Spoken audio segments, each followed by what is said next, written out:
A'udzu billahi samii'il 'aliim minasyaitonir rajiim. Bismillahirrahmanirrahim. Alhamdulillahirabbil alamin wassalatu wassalamu ala asyrafil anbiya'i wal mursalin wa ala alihi washabbihi ajma'in. Rabbi shrah li sadri wa yassir li amri wahlul 'uqdatam min lisani yafqahu qawli. Amma ba'd. Alhamdulillah, bertemu kita lagi dalam pelajaran Pendidikan Islam tingkatan 1. Hari ini Ustaz akan mengajar pelajar-pelajar sekalian berkaitan dengan satu topik, iaitu adab membaca Al-Quran. Ustaz maklum bahawa ramai di kalangan kita boleh membaca Al-Quran dengan baik.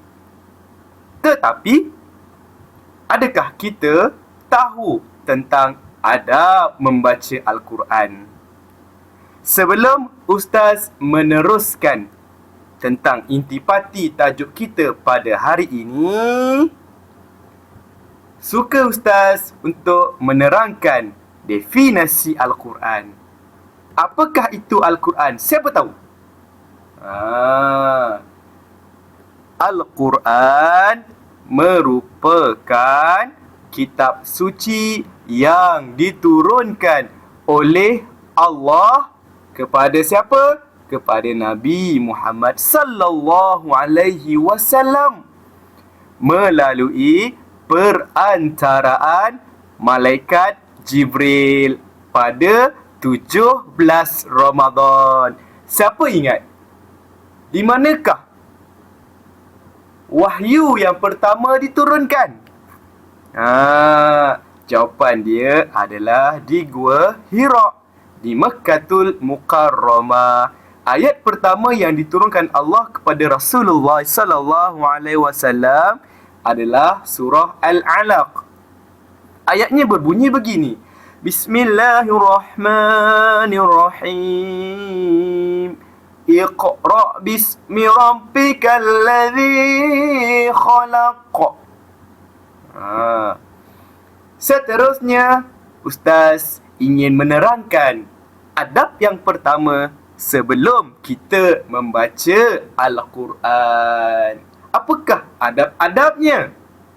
Adab yang pertama, mengambil wudu sebelum menyentuh mushaf Al-Quran dan membacanya mendapat pahala di sisi Allah Subhanahu wa taala.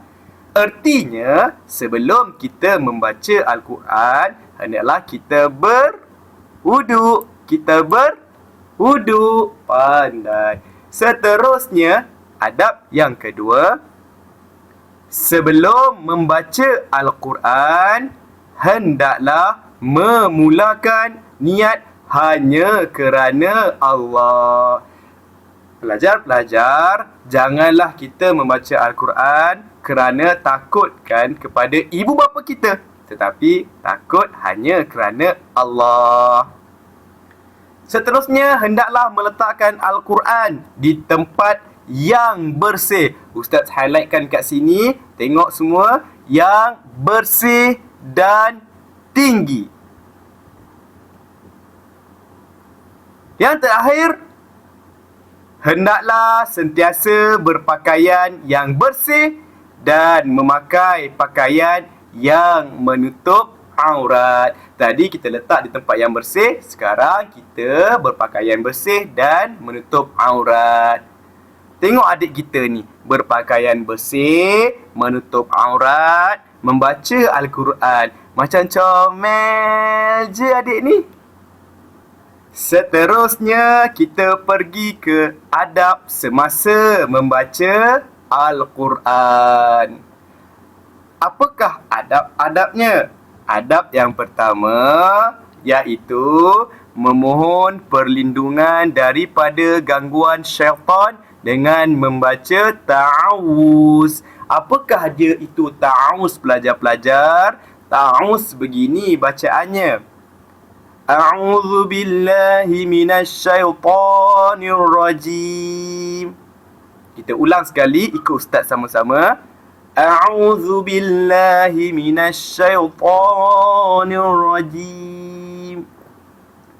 Yang kedua, membaca dengan tajwid dan taranum. Yang ketiga, membaca Al-Quran dengan khusyuk. Ustaz ulang sekali, dengan khusyuk. Yang keempat, mengambil iktibar daripada apa yang dibaca.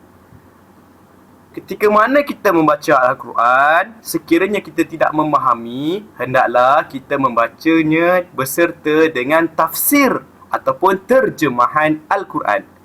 Yang terakhir, sujud tilawah selepas membaca ayat As-Sajadah.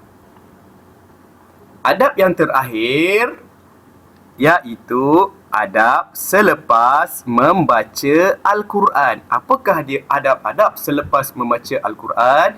Adab yang pertama, menutup Al-Quran dengan sopan dan membaca doa khatam Al-Quran. Apakah dia doa khatam Al-Quran? Mari kita saksikan sama-sama. Inilah dia doa khatam Al-Quran. Kita akan bacakannya di akhir pengajian Ustaz pada hari ini, insya-Allah. Seterusnya, selepas kita membaca Al-Quran, hendaklah kita mencium dan mengucup Al-Quran sebagai tanda kita hormat dan menyayangi Al-Quran, bukan sahaja daripada fizikal Al-Quran, tetapi diletakkan dan terpahat di dalam hati. Tengok kawan kita ni, dia mencium Al-Quran sebagai tanda menghormati Al-Quran. Macam ni tahu kita buat nanti di rumah ataupun di mana-mana tempat, insya-Allah. Yang seterusnya, membawa Al-Quran dengan hormat.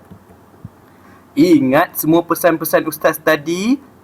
Pelajaran kita hari ini sangat mudah, iaitu adab membaca Al-Quran terdiri daripada 3 perkara. Yang pertama, adab sebelum membaca Al-Quran. Adab kedua apa dia?